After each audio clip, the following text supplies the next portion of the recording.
Hello दोस्तों, ग्लोबी शेखर में आप सभी का स्वागत है। तो आज हम लोग इस वीडियो में देखने वाले हैं भारतीय संविधान को, जो सभी प्रकार के जितने भी एग्ज़ाम होते हैं उन सभी में पूछा जाता है।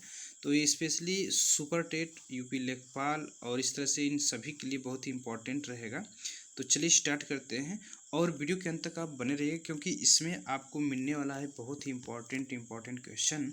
तो ये एक लेक्चर के रूप में मैंने इसे तैयार किया है। तो आप प्लीज़ पेन और कापी लेकर बैठे, जिससे कि आप उसे नोट डाउन कर सकें। तो सबसे पहले मैं आपको भारतीय संविधान के बारे में थोड़ा से इतिहास इसका बता देता हूँ।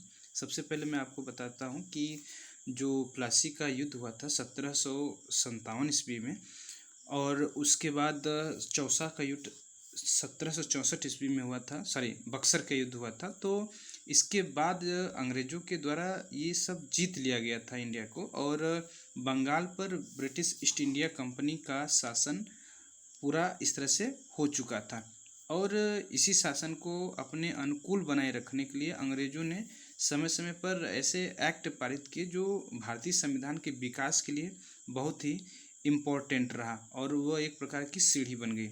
तो सबसे पहले मैं आपको बताता हूँ कि 1773 का जो रेगुलेटिंग एक्ट है वह इसमें क्या हुआ था। तो ये बहुत ही इम्पोर्टेंट है, तो प्लीज़ आप पेन और कापी लेकर बैठें, जिससे कि आप उसे नोट डाउन कर सकें। ठीक है, देखिए, जहाँ पर भी आपको समझ में नहीं आएगा तो प्लीज़ वीडियो को पॉज करके आप वीडियो को दोबारा से देख सकते हैं, नोट डाउन कर सकते हैं। देखिए, 1773 का जो रेगुलेटिंग एक्ट था, इसमें बहुत ही महत्वपूर्ण कार्य किए गए थे। सबसे पहले मैं आपको बताऊं कि इसमें जो ईस्ट इंडिया कंपनी थी, इसमें ये ये दिशा निर्देश दे दिया गया था कि ब्रिटिश सरकार द्वारा कि जो भी इस तरह से कदम है वो ईस्ट इंडिया कंपनी अपना कर सकती है।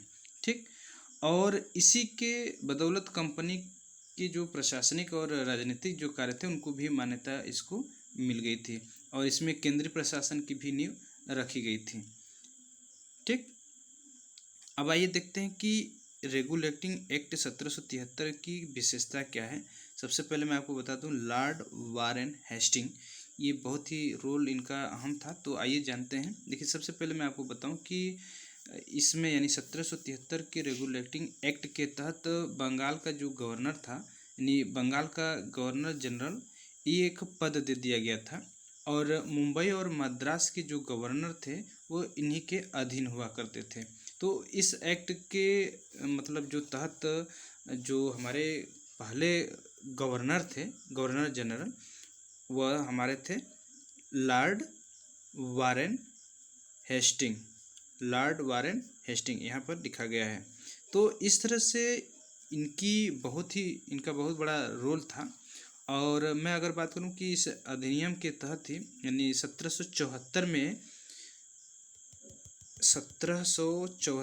में, यानी 1774 में उच्चतम न्यायालय की स्थापना की गई थी। कहाँ पर की गई थी? तो कोलकाता में की गई थी, जिसमें मुख्य न्यायाधीश और 3 अन्य न्यायाधीश थे। इसमें प्रथम जो मुख्य न्यायाधीश थे सर एलिजाह इप्ते थे, सर एलिजाह इप्ते थे। और 3 अन्य न्यायाधीश थे, उसमें चैम्बर्स, लेमेस्टर और हाइड थे। यानी ये 4 लोगों ने उच्चतम न्यायालय में सबसे पहले इन्होंने वर्क किया था। तो 1774 की ये बात है, जिसमें 3 अन्य न्यायाधीश चैम्बर्स, लेमेस्टर और हाइड, और एक सर एलिजाह इप्ते थे। यानी 1774 ईस्वी में कलकत्ता में उच्चतम न्यायालय की स्थापना की गई थी। राइट, और अगर हम बात करें कि ये जो रेगुलेटिंग एक्ट था, एक्ट ऑफ सेटलमेंट 1781, यानी 1781 ईस्वी, तो इसमें जो कंपनियां हुआ करती थी वह इस तरह से एक एक्ट का प्रावधान किया गया था। तो इस एक्ट के अनुसार जो भी कलकत्ता की जो सरकार थी, यानी बंगाल, बिहार और उड़ीसा के लिए भी विधि बनाने का प्राधिकार इनको प्रदान कर दिया गया था। और इसमें एक बहुत ही महत्वपूर्ण जो पिट्स था, जिसमें मैं आपको बताऊं कि 1784 में 1784 का जो पिट्स इंडिया एक्ट था, इस एक्ट के द्वारा इसे दोहरे प्रशासन का प्रारंभ हुआ था। इसमें एक तो बोर्ड ऑफ डायरेक्टर्स और दूसरा हुआ था बोर्ड ऑफ कंट्रोलर। ये दोनों बहुत ही इंपॉर्टेंट है, प्लीज़ आप इसे ज़रूर नोट डाउन कर लीजिए। तो बोर्ड ऑफ जो डायरेक्टर्स है ये व्यापारिक मामलों के लिए हुआ करता था, और जो बोर्ड ऑफ कंट्रोलर है ये राजनीतिक मामलों के लिए हुआ करता था। तो ये बहुत ही इम्पोर्टेंट रहा इन दोनों के लिए। जब 1793 ईस्वी में जो चार्टर एक्ट अधिनियम जब आया, तो इसके द्वारा क्या गया कि जो नियंत्रण बोर्ड है उसके सदस्यों और कर्मचारियों के वेतन के लिए भारतीय राजस्व में से देने की व्यवस्था की गई थी। ठीक है।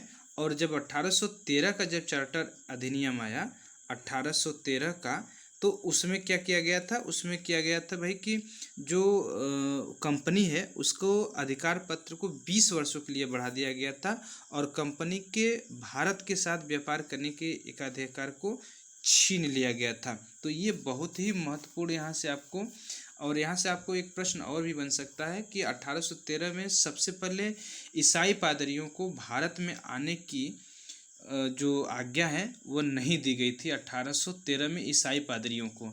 लेकिन 1813 में एक अधिनियम आया जिसमें ईसाई पादरियों की जो आज्ञा है वो प्राप्त करके भारत में आने की सुविधा इनको मिल गई थी। मतलब दोनों उसी साल में हुआ था 1813 के।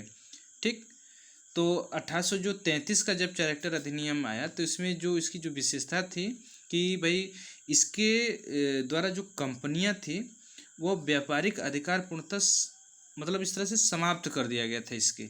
और अब जो कंपनी कार्य करती थी ब्रिटिश सरकार की ओर से मात्र भारत का ही शासन करना रह गया था।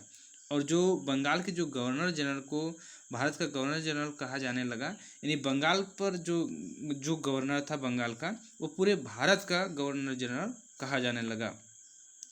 बम्बई तथा जो मद्रास है इनकी जो परिषद हुआ करती थी वो विधि निर्माण की शक्तियों को वापस ले लिया गया था, क्योंकि विधिक परामर्श हेतु जो गवर्नर जनरल की जो परिषद थी वो विधि सदस्य के रूप में चौथे सदस्य को शामिल किया गया था।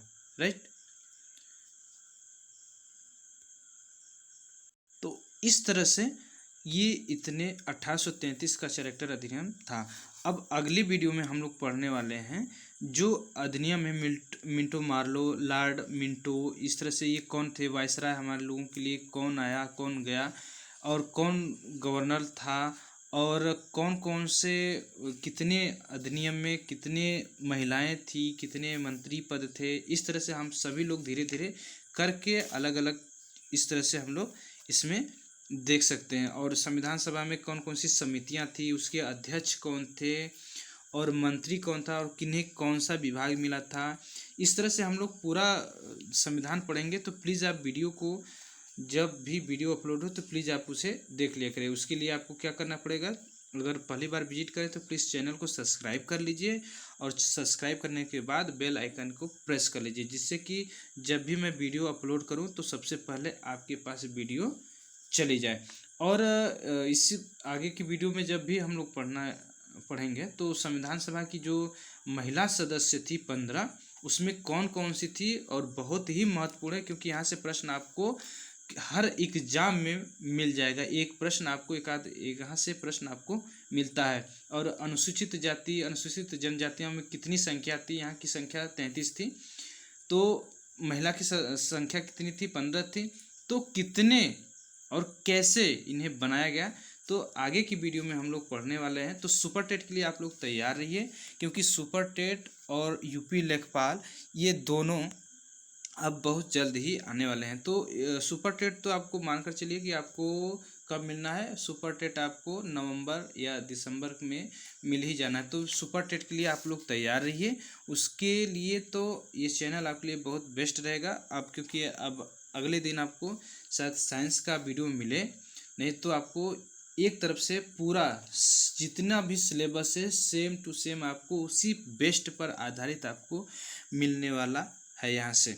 तो प्लीज़ आप वीडियो को अधिक से अधिक शेयर कर दिया करिए, और जितने भी आप लोग देखते हैं प्लीज़ वीडियो को लाइक तो एक बार ज़रूर कर दिया करिए, क्योंकि वीडियो बनाने में हमें बहुत समय लगता है, इसे अपलोड करना बनाना।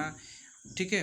तो धीरे धीरे करके हम लोग अधिकार अनुच्छेद कितने हैं सब हम लोग पढ़ने वाले हैं। तो आप लोग प्लीज़ एक बार हमें कमेंट करके बताइए कि भारतीय अनुच्छेद में भारतीय जो संविधान है उसमें कितने अनुच्छेद हैं? प्लीज़ आप हमें कमेंट करके ज़रूर बताइएगा। तो मिलते हैं नेक्स्ट वीडियो में, तब तक के लिए जय हिंद जय भारत। यदि आप यूजीसी एंटी नेट सोशियोलॉजी की प्रैक्टिस करना चाहते हैं ऑनलाइन, तो हमारे चैनल एजुकेटर ऑफ सोशियोलॉजी पर आप जरूर पधारें। धन्यवाद।